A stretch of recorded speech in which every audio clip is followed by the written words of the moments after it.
Person on your mind, what is in their mind, यानी जो person आपके दिल दिमाग में है, जिनके साथ आप रिलेशनशिप में हो, चाहे अभी सेपरेशन या नो कांटेक्ट की भी सिचुएशन हो सकती है, बट आपके दिल दिमाग में छाए हुए हैं, उनके दिल दिमाग में क्या चल रहा है, उनकी लाइफ में क्या चल रहा है, इस हम रीडिंग में देखेंगे। ये जनरल कलेक्टिव रीडिंग है, पर्सनल रीडिंग नहीं है किसी की। पर्सनल के लिए आप मुझे मैसेज कर सकते हैं for all the zodiac science, and gender specific नहीं है, ठीक है। इसको कोई भी देख सकता है, किसी के लिए भी देख सकता है। I will take out 5 cards और फिर मुझे लगेगा तो मैं और भी कार्ड्स निकालूंगी। अभी मैं 5 कार्ड्स निकालती हूँ और देखते हैं कि आपके पर्सन जो है किस एनर्जी में है, ठीक है, क्या चल रहा है उनके दिल दिमाग में। तो जो आपसे रेजोनेट करे आप उसको रखिए। And this is the bottom of the जो डेक की एनर्जी है, तो ये बॉटम ऑफ द डेक की एनर्जी आ रही है। सो लेट्स सी कि what is in the heart and mind of your person. तो सबसे पहले हम बॉटम ऑफ द डेक की एनर्जी से स्टार्ट करेंगे। थोड़ा सा इमोशनली बहुत ही मतलब थोड़ा नहीं, इमोशनली काफ़ी वीक जो है वो महसूस कर रहे हैं। उनको ऐसा लग रहा है कि जैसे वो अकेले हैं, चाहे आपका सेपरेशन नो कांटेक्ट नहीं है, बट उनको कहीं ना कहीं लग रहा है वो अकेले हैं। मे बी आप उनकी इमोशंस को समझ नहीं पा रहे हो, आपकी लाइफ में शायद कुछ और चल रहा है तो आप उनको समझ नहीं पा रहे हो इस समय। तो बहुत अपने आप को जो है वो अकेलापन सा वो महसूस कर रहे हैं, जिसकी वजह से काफ़ी साइलेंट भी हैं। उनको लग रहा है जब उनको कोई समझ ही नहीं रहा है तो फिर बोलने का क्या ही फ़ायदा। और शायद आपने 1-2 बार पूछने की भी कोशिश की होगी, बट वो जो है अपनी चीज़ों को शेयर नहीं कर रहे हैं, अपने मन में ही वो दबा के बैठे हैं। देखिए सारे कार्ड्स ऐसे हैं, सॉलिट्यूड, अकेलापन, अकेलापन महसूस कर रहे हैं, अकेले रह रहे हैं। या आपसे ही नहीं, वो अपनी फैमिली में या उनके जो बाकी दोस्त हैं, रिश्तेदार हैं, उनसे भी ठीक से बात नहीं कर रहे हैं, शेयर तो बिल्कुल भी नहीं कर रहे हैं। जैसे अगर खाना भी खाना है तो अपने रूम में जाके बैठ गए, अगर ऑफिस जा रहे हैं तो वहाँ पर भी सिर्फ अपने काम से काम रखा। सो बहुत ही सैड एनर्जी आ रही है।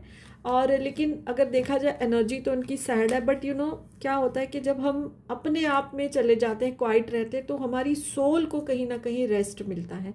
हमारी जो एनर्जी धीरे धीरे हम रिगेन करना शुरू करते हैं, ठीक है। क्योंकि देखिए क्या होता है कि हमारी नेगेटिविटी में क्या होता है, पॉजिटिव एनर्जी हमको तभी फील होती है जब हम चुप रहते हैं। जितना हम बोलेंगे उतनी हमारी एनर्जी वेस्ट भी होती है, ठीक है। बोलना भी एक तरफ से ज़रूरी है, बट ओवर जब ज़्यादा बोलते हैं ना तो आप देखिए थकावट सी महसूस होती है। तो ये एक शायद नेचर का एक तरीका है कि जब हम बहुत ही ज़्यादा तकलीफ़ में होते हैं ना, इमोशनली, मेंटली, तो हम अगर चुप रह जाए ना तो धीरे धीरे वी स्टार्ट हीलिंग। सो ये प्रोसेस कुछ लोग कॉन्शियसली करते हैं और कभी कभी ये अपने आप ही स्टार्ट हो जाता है। नेचर की या यूनिवर्स की एक ब्लेसिंग है। तो वो मुझे लग रहा है कि आपके पर्सन ने कॉन्शियसली नहीं किया, but they are under this process, यानी वो चुप है। और आपके लिए भी देखो, अगर आप मेरे व्यूअर्स हो, आप मेरे से रीडिंग आप मेरी देखते हो अपना टाइम निकाल के, तो आपके लिए गाइडेंस है कि इस समय उनको ज़्यादा डिस्टर्ब नहीं करिए। अब जब वो प्रॉपर, जैसे बोलते हैं ना, हम थक जाते हैं और तो सो जाते हैं, जितनी हमारी बॉडी को नींद की ज़रूरत होती है उसके बाद अपने आप से नींद खुल जाती है।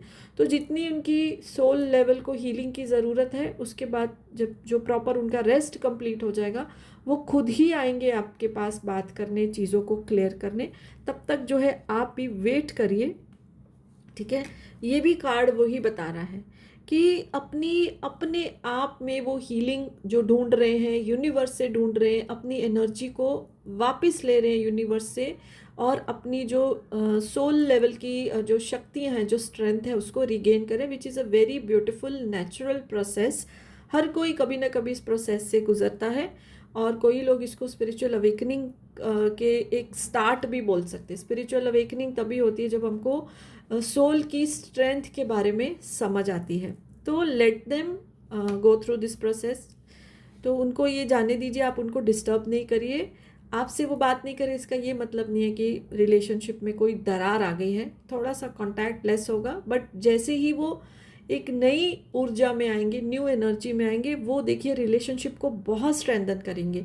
और कहीं ना कहीं अगर आप कमिटमेंट की वेट कर रहे थे, शादी के लिए वो तैयार नहीं थे, अगर शादी नहीं हुई है तो वो देखिए आपको कमिटमेंट भी देंगे। और जो लोग मैरिड हैं, उनके हस्बैंड वाइफ थोड़े अपने आप में है, तो आप उनको डिस्टर्ब नहीं करिए, बिकॉज जब वो इस प्रोसेस को कंप्लीट कर लेंगी, उनकी सोल इस प्रोसेस को कंप्लीट कर लेगी, तो वो आपकी शादी जो है, आप लोगों का जो रिश्ता है, उसमें भी बहुत ही ज़्यादा न्यूनेस आएगी, और आप बहुत पॉजिटिविटी के साथ आगे बढ़ेंगे। एंड आई थिंक ये 5 कार्ड्स में ही मुझे ये रीडिंग कंप्लीट लग रही है। आई होप आपको ये गाइडेंस जो है वो समझ में आएगा एंड आप इसको फॉलो करिए तो रिलेशनशिप में दरार नहीं आएगी। इनफैक्ट ये बहुत मजबूत होके निकलेगा। तो थोड़ा सा टाइम दीजिए अपने पर्सन को and they will come out of it this situation beautifully. So yes, reading resonate हो गई है। अगर आपसे हो तो इसको लाइक कर दीजिए, पेज फॉलो नहीं किया तो कर सकते हैं। So yes, bye for now and blessings to all of you.